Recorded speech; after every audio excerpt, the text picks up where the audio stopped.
attitude was. If I was jumpy or edgy, it wouldn't take much. If I was passive, then he might get away with it. But no one really knew. I took a guy down one time, just following him around. He was with a few people.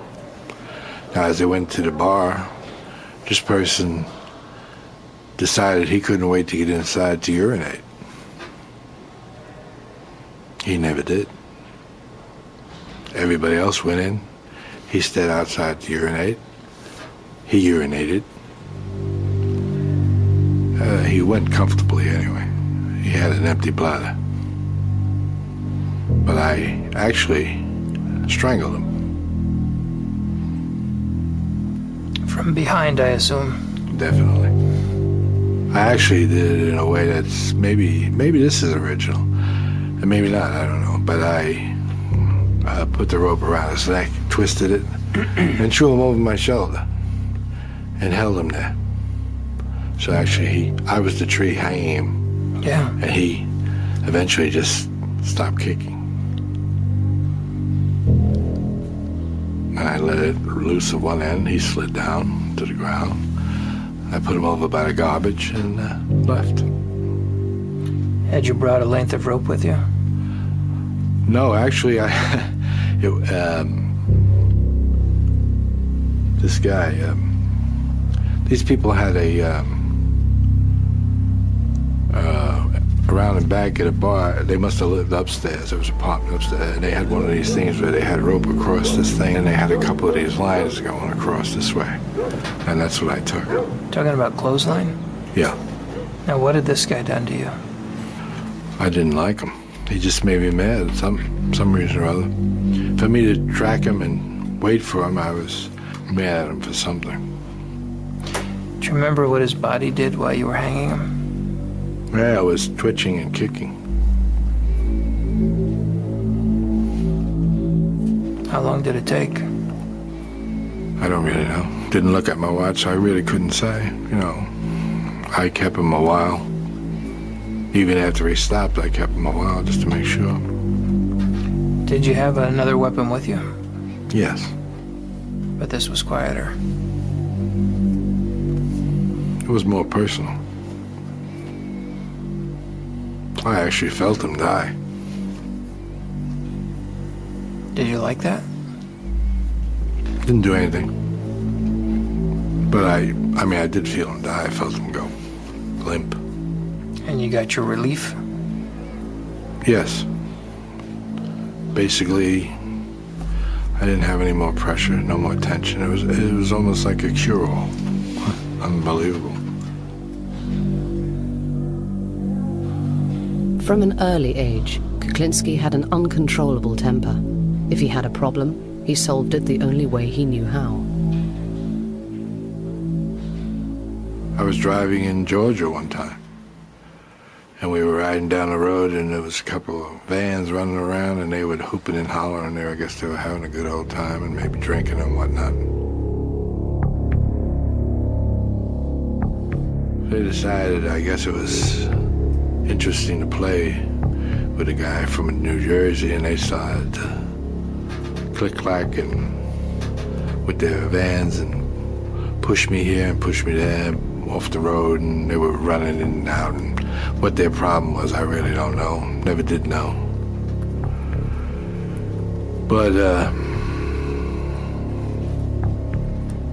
it came to a point where I got extremely mad about that, and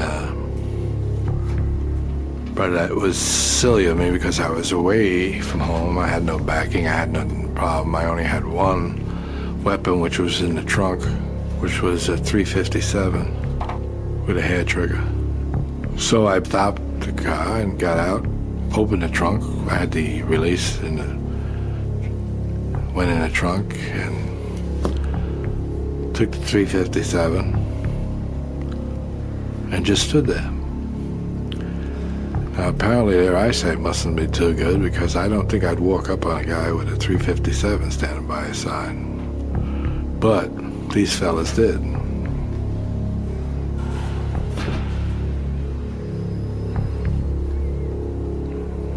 foolish mistake. They all died.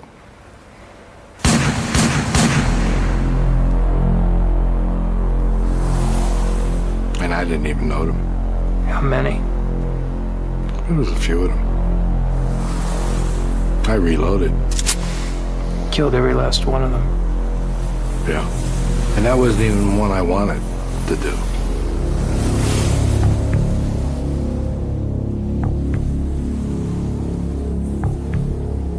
Do you think that what they did was a capital offense? What they did? You mean playing with me? Yeah. Well, they could have killed me. What if they ran me off the road and I died? Bad behavior, no argument. Reckless endangerment. Reckless driving. Host of bad things. Is it a capital offense they committed against you? Apparently. I did kill him. So to me, it must have been. Because when I had come to that point, and that point, that is the last point they come to. I don't back off once I go forward. Once I go forward and I take a gun, I do not back off. I didn't know how many they had. I didn't know what they had. They could have had guns. They could have had anything. They wanted to play with me. I didn't want to play. So we didn't play no more. And I would have taken whatever came.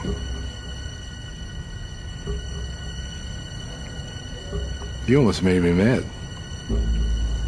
I know. What made you mad about that? I don't know, but you almost did. Can you figure out what it is? No. Try to look at it. Look at what made you mad there. I don't know. I think it must have been something you said. Yeah. Obviously, but I don't know what it was. Could it be that I was challenging you and it sounded judgmental? Could be.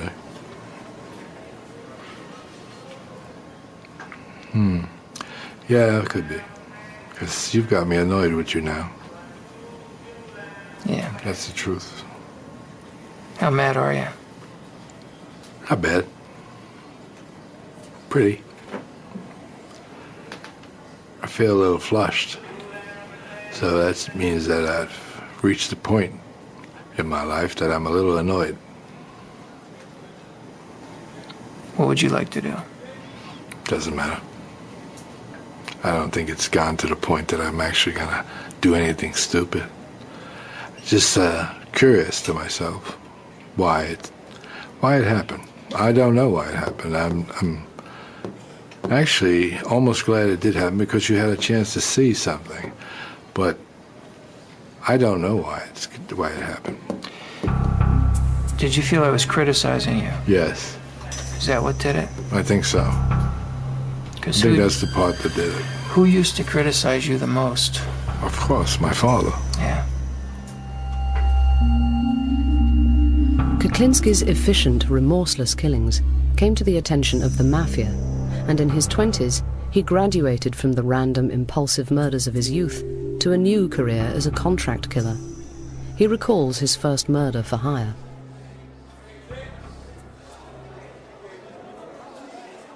He gave me a picture of him and a description of what he does and what he generally does and where he goes, places he goes. And so I went to the area where they said he might be, and I saw somebody who looked like him, similar to him. He had a knack for smoking, and they told me he smoked big cigars, Churchill cigars or something. So I pulled up alongside of him. At the time I was riding a motorcycle. And I just said, Cuban? Are they Cuban? Looks like a good cigar. And he wasn't a happy camper, because he said, fuck you. And when he said, fuck you, he looked my way, and I got a clear shot of his face. It was